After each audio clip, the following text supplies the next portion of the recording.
This is our dog Pancake. She's pretty much back to her normal personality after going through a really rough stretch. Might be tough to tell now, but she recently endured a really painful eye infection.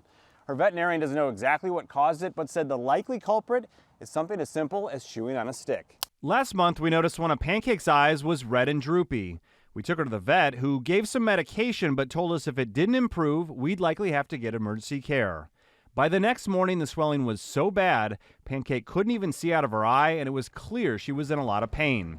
At the Tufts ER in Walpole, a vet diagnosed something called a retrobulbar abscess. A retrobulbar abscess is an abscess, so an infection or almost like a mass effect that happens right behind the eye. What types of things cause that? It can definitely happen from trauma or what we call a migrating foreign body, so particularly things that come from the mouth that actually get into the roof of the mouth and travel up.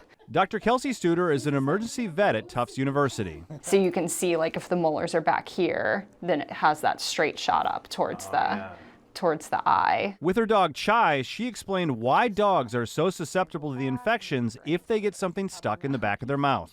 How painful is it for them? I think it's pretty painful. They definitely seem really uncomfortable, particularly when they're trying to open their mouth. So doing things like eating, drinking, or sometimes even loud barking will seem quite painful to them. How much of this have you been seeing? Recently, we've seen a lot, which I don't know exactly why.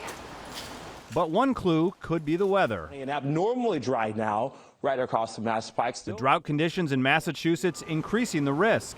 That's because the landscape of those daily walks are covered with dry and brittle bushes, plants, and sticks, more prone to splintering and getting lodged inside a dog's mouth. Chewing a stick seems like a totally normal thing for a dog to do, but as a pet owner, should you try to prevent that? Yeah, I would recommend that you avoid it because of the risk of these types of traumas. Once the antibiotics kicked in, Pancake's eye had to go through a pretty gross but necessary draining process as the swelling subsided.